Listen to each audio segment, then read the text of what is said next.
अस्सलाम वालेकुम दोस्तों, welcome to gulf life Hindi YouTube channel. Saudi Arab की फटाफट बड़ी खबरें 17 अक्टूबर के लिए। और वीडियो जो है ये वाली इरेगुलर हो रही है, मतलब टाइम पे अपने नहीं आ रही है। लेकिन जैसा कि मैंने आपको बताया, पिछले 10 दिनों से सब कुछ उलट पुलट हो गया था, तो धीरे धीरे सब कुछ रूटीन पे लाने की कोशिश कर रहा हूँ। तो जल्द ही ये वीडियो अपने टाइम से आ जाएगी इंशाल्लाह। तो चलिए खबरें शुरू करते हैं। आज की सबसे पहली और सबसे बड़ी खबर उन लोगों के लिए जो सऊदी अरब के अंदर अभी भी रुके हुए हैं और उनका फाइनल एग्जिट जो है एक्सपायर हो गया है। तो आपके लिए अच्छी खबर ये है कि 31 अक्टूबर के लिए जो फाइनल एग्जिट है उसकी वैलिडिटी बढ़ा दी गई है। यानी आज 17 अक्टूबर है और आपके पास अभी काफ़ी दिन बचे हैं, तो टिकट लेकर इजीली जा सकते हैं। टिकट के लिए मैंने जो है तरीका बता दिया था, परसों एक वीडियो इसके लिए बनाई थी। और खुरूज निहाई की वैलिडिटी बढ़ाने के लिए किसी भी सरकारी दफ्तर जाने की कोई ज़रूरत नहीं है। जवाज़ात ने बिल्कुल साफ कर दिया है कि ऑनलाइन तरीके से बढ़ाई गई है, तो इजीली आप चेक कर सकते हैं। जवाजात के मुताबिक अभी तक 28,884 फाइनल एग्जिट वीज़ाएं बढ़ा दी गई है, लेकिन इस बार एग्जिट रेंट्री वाले के लिए कोई छूट नहीं है। और जो सऊदी अरब आने के इंतजार में अपने मुल्कों में बैठे हैं उनके लिए भी कोई छूट नहीं दी गई है। सिर्फ फाइनल एग्जिट वालों के लिए छूट मिली जो सऊदी अरब के अंदर अभी बैठे हुए इंतजार में घर जाने के। सऊदी मिनिस्ट्री ऑफ हेल्थ ने कहा कि तत्माइन और ताकीद सेंटर के जरिए कराए गए कोरोना टेस्ट की रिपोर्ट विदेश जाने के लिए मान्य नहीं होगी। अगर आपको विदेश जाना है तो आपको स्पेशल पीसीआर का टेस्ट कराना होगा। सऊदी स्वास्थ्य विभाग ने कहा कि हमारे ज़रिए जो रिपोर्ट दी जाती है वो सिर्फ इसलिए होती है कि हमको ये पता चल जाए कि बंदा पॉजिटिव है या नेगेटिव है, यानी उसको जो है फैमिली से अलग किया जाए, क्वारंटाइन उसको किया जाए। लेकिन ये रिपोर्ट जो है सऊदी के बाहर मान्य नहीं होगी। यानी कुल मिलाकर नतीजा यह है कि अगर आपको पीसीआर टेस्ट की ज़रूरत है तो मिनिस्ट्री ऑफ हेल्थ की रिपोर्ट काम नहीं करेगी, आपको स्पेशल रिपोर्ट करानी पड़ेगी। सऊदी अरबियन एयरलाइन यानी अल सऊदी ने रिजर्वेशन में ऑनलाइन बदलाव करने का तरीका जारी कर दिया है। मतलब ये कि पहले ऐसा नहीं होता था। पहले अल सऊदिया के ऑफिस जाने की ज़रूरत होती है अगर आपको रिजर्वेशन में किसी तरह का कोई बदलाव करना है। लेकिन अब घर बैठे ही ऑनलाइन वेबसाइट पर जाकर रिजर्वेशन में किसी भी तरह का कोई बदलाव कर सकते हैं।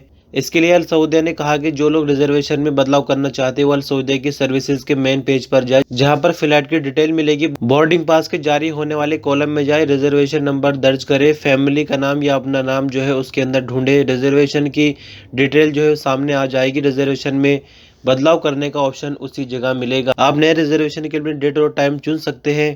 रिजर्वेशन का कंफर्मेशन आपकी पुरानी फीस पर ही हो जाए, यानी आपको दोबारा से कुछ भी पे करने की जरूरत नहीं होगी। जो आपका पुराना टिकट था वो टिकट कैंसिल होके नई तारीख पर जो है रिजर्व हो जाएगा। इसके लिए किसी भी तरह का कोई चार्ज नहीं देना होगा, ये सर्विस फ्री है। सऊदी अरब में बीते दिन कोविड-19 के 433 नए केस आए हैं, 468 नई रिकवरी है, 17 मरने वालों की तादाद है। 3,41,495 कुल केस सऊदी अरब में कोविड-19 के हो चुके हैं। 3,27,795 कुल रिकवरी है। 5,144 मरने वालों की कुल तादाद हो चुकी है। 8,556 एक्टिव केस, जिनमें से 835 क्रिटिकल केस है जिनको आईसीयू में दाखिल किया गया है। सऊदी महकमा पासपोर्ट यानी जवाजात ने कहा कि जो लोग सऊदी अरब से बाहर सफर कर रहे हैं विदेशों में, चाहे वो जमीनी सरहदी चौकियों के जरिए हो, हवा जहाज से हो या फिर पानी के जहाज के जरिए हो, तो आपको बता दें कि जैसे कि कोरोना का माहौल है और टाइम टाइम से जो है विदेशों के अंदर नियम बदल रहे हैं, नोटिफिकेशन भी नहीं दी जाती है और नियम जो है वो बदल जाते हैं। तो इसलिए जवाजात ने कहा कि आपको जिस भी मुल्क में ट्रेवल करना है, पहले वहाँ के जो नियम कानून है उनको जान लेना जरूरी है, वरना आपको परेशानी आ सकती है। वो किस तरह से आ सकती है, या तो आपको उस एयरपोर्ट के अंदर ही ना घुसने दिया जाए, आपको सऊदी अरब वापस आना पड़ सकता है, या फिर आपको दूसरी तरह की परेशानियां भी आ सकती है। इसलिए जिस मुल्क में भी आपको सफ़र करना है सऊदी अरब से, पहले वहाँ के कायदे कानून जानना ज़रूरी है। सऊदी अरब में लिमिटेड उम्रा प्रोग्राम का दूसरा स्टेज जो है 18 अक्टूबर से शुरू हो रहा है। इसमें 2,20,000 उम्रा ज़ायरीन और 5,60,000 नमाजी मस्जिद हराम पहुँचेंगे। हरमेन जनरल प्रेसिडेंसी ने कहा कि उम्रे का दूसरा मरहला 14 दिनों तक जारी रहेगा। इसके ज़रिए हर रोज़ 40,000 नमाजी, 15,000 उम्रा ज़ायरीन मस्जिद हराम पहुँचेंगे और ये हरम मक्की की कुल गुंजाइश का 75% है। यानी जैसे कि आपको मालूम है कोविड-19 का माहौल है, तो 25% जगह फिर भी खाली रखी जाएगी। यानी सोशल डिस्टेंसिंग जो है इसको बिल्कुल ज़रूरी मेंटेन किया जाएगा।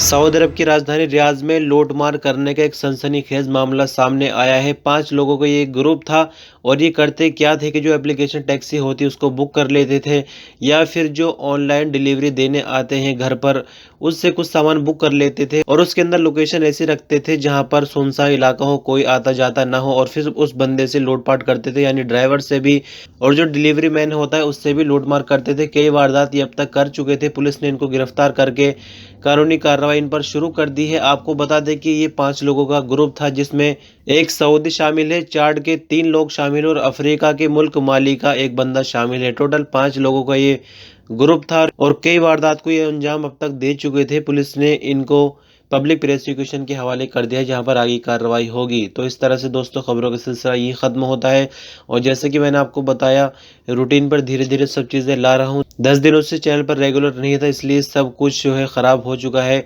इंशाल्लाह कल से और आपको जल्दी वीडियो मिलेगी। शुक्रिया, अल्लाह हाफिज़।